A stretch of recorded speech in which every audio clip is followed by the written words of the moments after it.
তাকে খুব নৃশংসভাবে ধর্ষণ এবং খুন করা হয়েছে। এবং এর ঘটনার পরে আমার বাড়ির যে প্রতিক্রিয়া সেটা মানে আমাকে রীতিমতো চিন্তায় ফেলছে। আমার বাবা মানে বলতে গেলে অফিসের কাজ ফেলে প্রতি মনে 2-3 ঘন্টা পর পর খোঁজ নিচ্ছে যে তোকে কলেজে কেউ বিরক্ত করে না তো, কলেজে কেউ তোকে উত্ত্যক্ত করে না তো, এমন তো কেউ নেই যে যার থেকে বিপদ হতে পারে, কিছু হলেই কিন্তু আগে থেকে বলবি। বাড়িতে অত্যন্ত চিন্তার মধ্যে রয়েছে এবং বিষয়টা সত্যি বলতে যে মানে এগুলো আমাদের কল্পনার অতীতে ছিল। রাস্তাঘাটে পশ্চিমবঙ্গে কিংবা ভারতবর্ষে কিংবা গোটা পৃথিবীতেই মেয়েরা নিরাপদ নয়, এটা আমরা জানি, বাট এরকম ঘটনা হয়তো ইতিহাসে কখনো হয়নি যে হসপিটালে অন্যদের পরিষেবা দিতে গেছে সে ধর্ষিত হয়েছে এবং সেই খুন হয়েছে।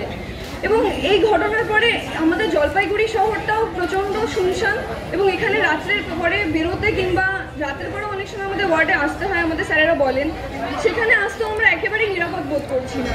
এবং এত দূরে বাড়ি থেকে, যেখানে বাবা মা এত দূরে পড়ে আছে, এই শহরে পরিচিত কেউ নেই, সেখানে এই ঘটনার পরে সত্যি বলতে মানে সারা সন্ধ্যা হয়ে যাওয়ার পরে বাড়ি থেকে বেরোতেই ভয় লাগছে। এবং আজকে যে আমরা এই যে সমাবেশটা করেছি, আমরা ওপিডি বন্ধ করেছি, এতে আপনারা যারা পেশেন্ট রয়েছেন দূর দূরান্ত থেকে এসেছেন তারা প্লিজ আমাদেরকে বোঝার চেষ্টা করুন। আমরা আপনাদের ভালো পরিষেবা দেওয়ার জন্য আমাদের নিজেদের নিরাপত্তাটা সুনিশ্চিত করতে চাইছি, কারণ আমরা আগে নিরাপদ না হলে আপনাদেরকে পরিষেবা দিতে পারবো না। যেখানে আমরাই ধর্ষিত হচ্ছি, আমরাই খুন হচ্ছি হসপিটালের মধ্যেই, সেখানে আমরা আপনাদেরকে জীবন দিতে পারবো না। সেই কারণে একদিনের কর্মসূচি ডাকা হয়েছে এবং পরবর্তীকালে আরও ডিসাইড করা হবে যে পরে কি করা হবে, বাট আপাতত আমরা একদিনের জন্য ওপিডি বন্ধ করেছি, যাতে আগে আমাদের বিচার আমরা চাইতে পারি, যাতে আগে আমরা সুরক্ষিত হই, যাতে আপনাদেরকে আমরা আরও বেশি করে সুরক্ষা দিতে পারি, আরও বেশি করে জীবন দিতে পারি, এটুকুই বলার।